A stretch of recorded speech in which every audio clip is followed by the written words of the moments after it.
Bonjour à tous, bienvenue à cette nouvelle vidéo. N'hésitez pas à laisser des commentaires dans la vidéo le long de mon fil de présentation. Ça permettra de faire un petit échange, voire même un petit forum de groupe. Enfin bon, vraiment un petit moment un peu sympa à partager entre nous. N'hésitez pas à laisser un petit pouce bleu, à vous abonner aussi si jamais la vidéo vous plaît. En tout cas, je vous souhaite la bienvenue pour cette nouvelle vidéo, la 16e. Allez, c'est parti! Aujourd'hui, on va parler d'une vidéo un peu particulière, ou plutôt d'une collection un peu particulière, parce qu'elle n'a pas franchement crevé le plafond, et pour autant, c'est vraiment une collection très sous-cotée, qui mérite toute votre attention.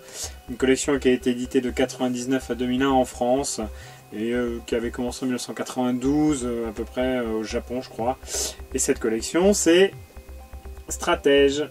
Alors, Stratège, c'est une collection en 11 tomes.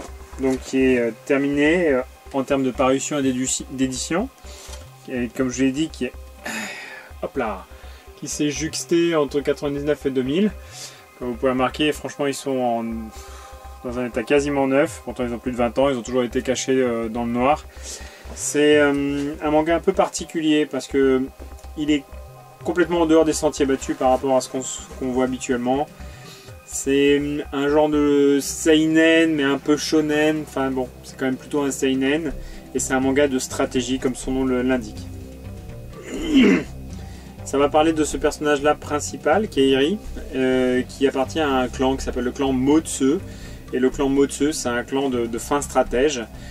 Pour vous parler un petit peu du synopsis initial, il y a une ville, donc ça se passe en Chine au 3e siècle, et il y a une ville qui va être attaquée par une armée de, je sais plus combien, 10 ou 15 000 hommes, alors qu'ils sont 200, 300, enfin ils sont pas nombreux à l'intérieur, et en fait ils vont se faire littéralement laminer, et donc ils demandent l'aide du clan Motsu justement pour venir les aider à se battre contre cette armée envahisseur.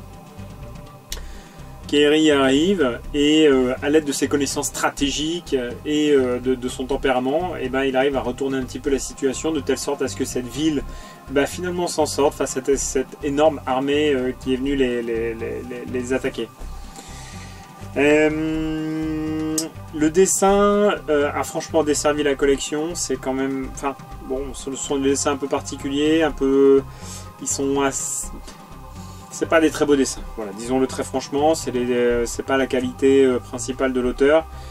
Par contre, en revanche, la qualité des expressions qu'il met dans les visages, la qualité des mouvements, enfin non pas des mouvements, la qualité du décor, enfin il y a plein de choses qui sont bien, mais les visages en eux-mêmes, la qualité intrinsèque des visages n'est pas terrible, les mouvements, il sait pas très bien les faire. C'est un manga qui a été co-scénarisé par deux personnes qui s'appelaient Kemichi Sakemi et Sentaro Kubota, et c'était dessiné par Hideki Mori. Donc les deux co-scénaristes Kenichi Sakemi et Sentaro Kubota ont coopéré ensemble jusqu'au tome 6, et à partir du tome 6 Sentaro Kubota a disparu un peu de la file active de la production. Mais du coup, tout ça c'est pour dire que le dessin en lui-même, il n'est pas terrible. En revanche, l'histoire, franchement, elle tient vachement la route. La fin, je ne vais pas vous spoiler la fin, c'est juste ce qui est un petit peu décevant, mais sinon, pour le reste, c'est vraiment excellent. On apprend des techniques de guerre, on apprend des techniques d'infiltration, on apprend des techniques de défense. C'est vraiment top. Il y a quand même des trucs qui sont parfois complètement en dehors de la réalité, hein, mais bon, c'est pas très grave, avec des types qui creusent à la main et qui creusent des tunnels de 100 mètres à la main en une journée. Enfin bon, il y a parfois un petit peu d'exagération. C'est un manga qui peut être quand même assez trash et assez hard parce qu'il y a du combat, il y a du fight. Ça se passe, je vous dis, en Chine à une époque où les gens se battaient énormément.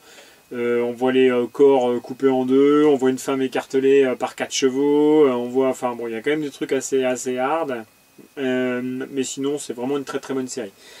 Petite particularité du tome 1 et du tome 2, donc quand ça a été édité, en fait il y a une erreur de traduction sur le tome 1, et le premier tome, l'ensemble des caractères, enfin c'est un manga japonais et il a été traduit en français par des traducteurs, et l'ensemble des caractères du premier tome ont été traduits comme des caractères japonais, ce qui fait que le personnage, il s'appelait comment il s'appelait, parce qu'en fait il a changé de nom entre temps. Le premier s'appelait... Ah oui, il s'appelait Kakuri dans le premier tome, et puis à partir du deuxième tome, il s'appelle Keiri. Le clan Motsu, il s'appelait le clan Bok, etc., etc., etc. Donc ce manga-là, le manga 1 a été réédité. Bon, j'ai pas la réédition, hein. Moi j'ai l'édition avec les erreurs de nom, parce que j'ai acheté tout de suite quand il est sorti. Mais ils ont mis un petit glossaire à la fin du tome 2, où ils expliquent effectivement qu'ils se sont trompés. Hop là, où ils se sont trompés, où ils ont mis les noms issus de caractères chinois et non pas japonais à partir du deuxième tome, et ils ont réédité l'ensemble de la collection. Bon, en gros, je voulais vous dire que moi, très franchement, cette collection, je la note à 18. Ouais, 18 sur 20, facile. C'est vraiment une excellente collection. C'est vraiment, si vous voulez passer un temps à découvrir quelque chose de complètement différent de ce que vous lisez d'habitude, eh ben allez-y. Franchement, Stratège, c'est un excellent manga. Je vous passe pas toutes les couvertures parce que ça spoil un peu ce qu'il y a après, mais franchement, c'est une tuerie. Au niveau du scénario, j'en ai pas parlé, mais le scénario, il est extrêmement cohérent du premier tome jusqu'au 11e tome. Il n'y a pas trop de coquilles. Il y a des moments où vous vous demandez un peu ce qui se passe, parce que comme c'est de la stratégie, c'est un peu compliqué. Mais très franchement, au niveau de la cohérence du scénario, c'est vraiment très sympa. Voilà ce que je pouvais vous dire sur cette collection qui, à mon sens, mérite d'être un petit peu plus connue que ce qu'elle l'est. C'est vraiment une niche, elle est vraiment sous-cotée à mon sens. Et très franchement, ça fait partie de ces petites collections. Quand on les découvre, on est super content. Bon là, ça va être franchement difficile pour vous de la trouver si vous ne l'avez pas déjà, parce qu'à mon avis, j'ai regardé un petit peu avant de faire la vidéo, les tarifs sur internet en tome seul. On atteint les 50-60 € pour le tome 10 ou 11. Ouais, c'est un peu cher. Mais bon, il vaut mieux l'acheter en collection d'emblée ensemble, ça coûtera beaucoup moins cher. J'en ai même vu une sur Manga Occasion qui était à 70 € sans aucune couverture.